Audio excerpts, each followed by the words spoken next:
Hey everyone, this is Thomas with TC Hall Leather, back again with another tutorial. This one is for our couplet card holder pattern. It is free on our website, the link's in the description. Everything you need should be there. Today we're using black and violet Botero leather. Really fantastic stuff, very dense, with a bit of sheen to it. It can be a little tough to cut if you're not experienced with this kind of leather, or if your knife isn't super sharp. So make sure to give it a good strop before you start. Here we're just cutting out the pieces that we have outlined with our scratch awl. You can print your pattern on paper and then tape it or glue it to some cardstock or some cardboard. That gives you a reusable pattern. We have 150 grit sandpaper for sanding the edges here. And what you'll see me doing with these pocket pieces is trimming off just a little bit of the thumb slot. That way when we sand it, you don't have a sharp edge.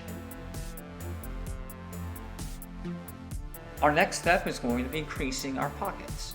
We have a cheap Amazon special creasing tool here, heated by a candle, very high tech. If you don't have a creasing tool, that's okay. It'll look just fine without it. Next, we're going to bevel our edges on the pocket panels and grab some Tokonole. If you don't have any Tokonole, it's just a burnishing agent, water-based. You can use beeswax, water, or gum tragacanth. All work relatively well. I just prefer Tokonole by Saiwa Leather Company. We use them for a lot of our products. A couple of notes while I'm making my Maker's Mark stamp here. We do have trim allowance on the pattern, and the trim allowance really allows you to cut away the pieces of leather you don't want, and it gives you a perfectly smooth edge.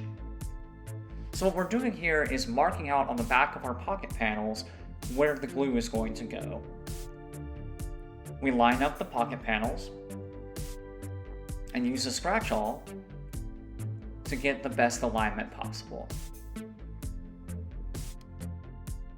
Before gluing, you always want to rough up the flesh side of the leather, especially with something as shiny as Botero here.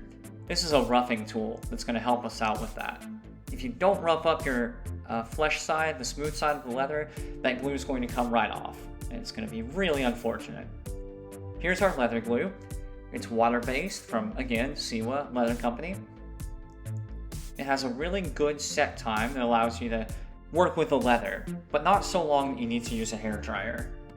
You don't really want glue to be squelching out the edges when you push these pieces together. However, it is better to have more and not need it than not have enough and have to add it later. That creates issues when you're sewing. As the needles go through the leather, they can actually pull the pieces apart. We'll be using a roller tool here. That's going to help us get a really airtight seal between our pieces of leather. If you don't have a roller tool, you can just press it with your fingers. You can use a bone folder, whatever works for you. I mentioned earlier that our pattern uses trim allowance. Our trim allowance is going to be 2 millimeters. So that's what I'm marking on the inside of our pocket panels. And when we cut that 2 millimeters off, we're left with a really smooth, glued, cured surface.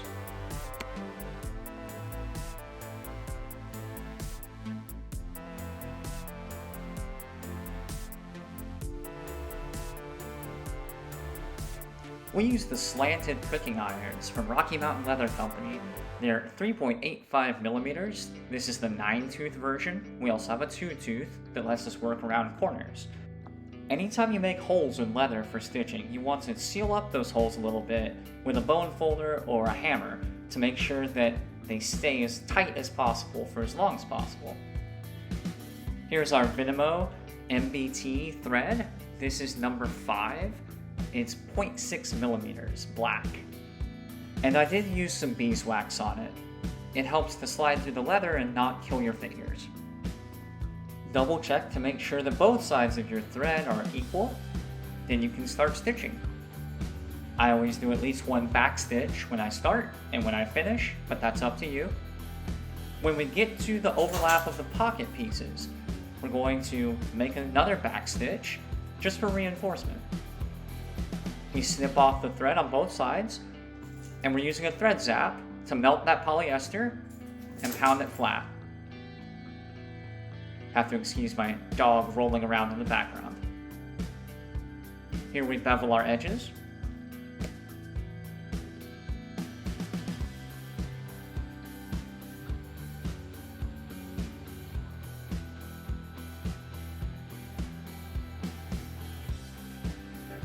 Once we burnish this side panel with the wood slicker, you can see how the Tokonole really helps that Butero to take on an almost painted look. It's just so smooth. We're marking out where the pocket panels go with a pen, then aligning everything and making sure that it all matches up. We switch our wing dividers to 6mm. That's going to account for our 2mm trim allowance, and also the 3.5mm for our gluing and stitching.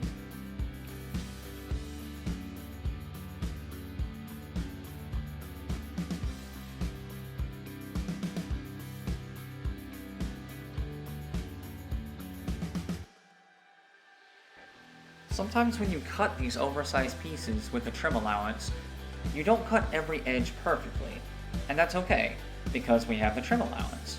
So when you do trim off that edge, you can think like a woodworker and give yourself one true edge to base everything else off of. As long as the edge that you choose aligns with the tops of those pocket pieces that we really can't move anymore, everything's going to be fine. Do yourself a favor and don't try to take this trim allowance in one pass. We've got about 7 ounces of leather here, 3 pieces of 2.5 ounces, and if we try to do that in one go with a knife, I would probably leave it looking like a wavy mess. Coming up here we have our radius tool. This thing's super useful. The more cuts you do with the radius tool, the smoother your corner is going to be.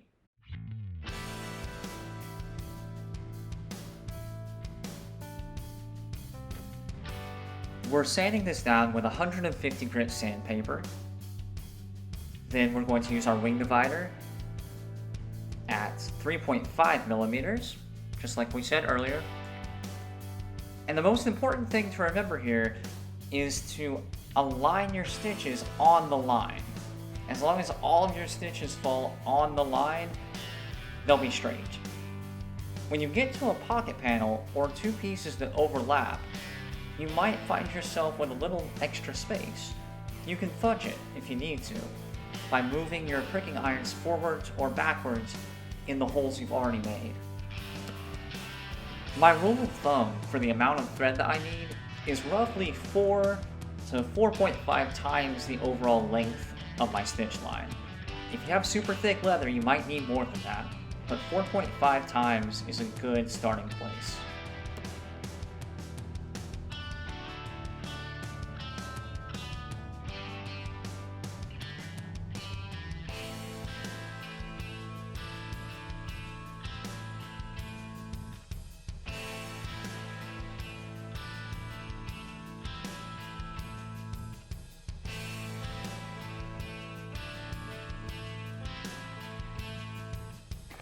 Remember to beat those stitches down so they don't get caught on anything and come unraveled. We're giving it a final edge crease here before we bevel everything else.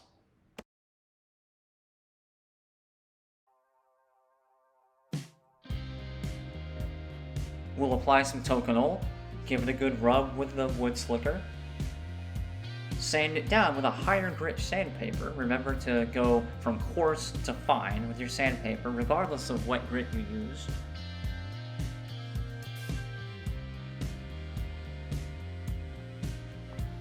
The next application of Tokonole is much lighter than the first. We really don't need very much at all. Finally, we open up those pockets with a bone folder. You clear out any excess glue or tightness, and we're ready to go.